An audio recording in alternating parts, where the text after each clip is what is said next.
घमंडी औरत। एक ढोलकपुर नामक गांव में एक छोटा सा परिवार रहता था।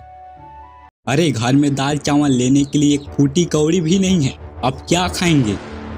अरे राधा, मालिक ने भी इस हफ्ते का पैसा भी नहीं दिया है।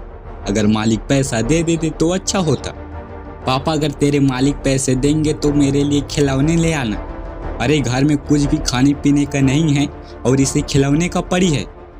और वो दोनों बच्चों को खूब काम कराता और वो आराम करती। अगर इस बार काम में जाना तो अगले हफ्ते का पैसा मांग कर ले आना। सुबह होते ही रमेश काम के लिए शहर निकल जाता। रमेश हफ्ते में एक ही बार घर आते थे और दूसरा दिन सुबह होते ही वह फिर काम के लिए शहर निकल जाता था। और गांव में उनकी पत्नी और दोनों बच्चे रहते थे। एक दिन घर में कोई नहीं था तो एक गाय उनके बाड़ी में घुस गया और घास को खाने लगा। और बाड़ी में कुछ भी नहीं था घास के अलावा। तभी रमेश की पत्नी आ गया। रमेश की पत्नी उस गाय को देखकर बहुत गुस्सा हो गया। वो गाय किसी और का नहीं, उसके पास वाली घर का ही गाय था। रमेश की पत्नी उसके घर गया और उसे बोलने लगा, अरे तुम्हारी गाय ने हमारे घर में घुसकर दाल चावल खा लिया है और तुम्हारे गाय को बांध कर रखा करो। फिर उस औरत ने कहा, अरे बहन जी, दरवाजा खुला रहा होगा, इस वजह से अंदर चला गया होगा। जब वो औरत जाकर देखा तो उसकी गाय घर में नहीं बाड़ी की तरफ थी। वो औरत देखकर समझ गई और वह कुछ भी नहीं बोली, क्योंकि वो औरत जानती थी कि इससे लड़ाई करना बेकार है।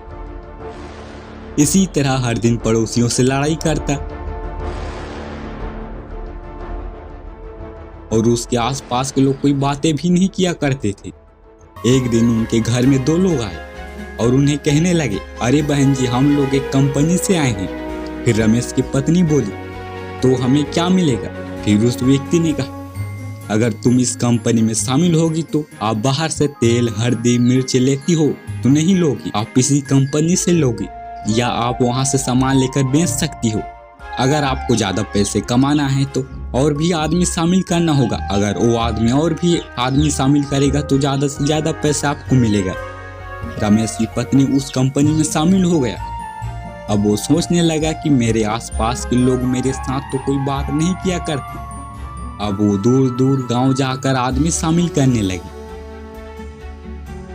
जब वो शाम को घर आता तो बच्चों को काम कराता और बच्चे काम नहीं करते तो उन्हें खूब मारता और वो आराम से बैठकर फोन चलाती थी। इसी तरह रोज गांव गांव जाकर आदमी शामिल करता।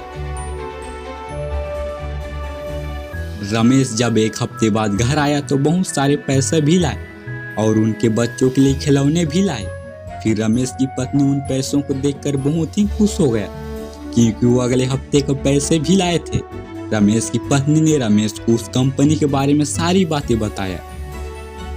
फिर दूसरे दिन रमेश की पत्नी शहर चला गया और वहां से अपने लिए बहुत सारी साड़ियां खरीद कर ले आया। रमेश दूसरे दिन फिर शहर चला गया।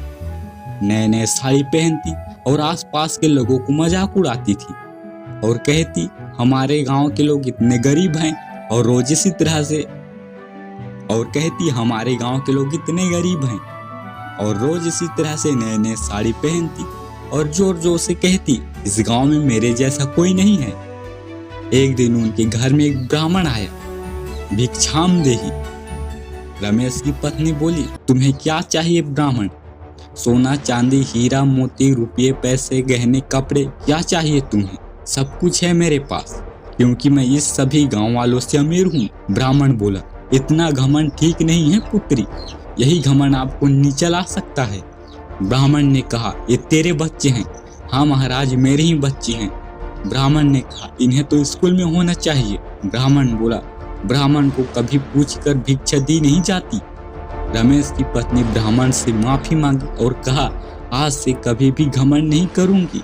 और वहां ब्राह्मण चला गया। अब रमेश की पत्नी बच्चों को स्कूल भेजने का निर्णय लिया और वहां सभी गांव वालों से माफी मांगी। इस कहानी से हमें यह शिक्षा मिलती है कि घमंड और अहंकार कभी भी हानिकारक हो सकता है।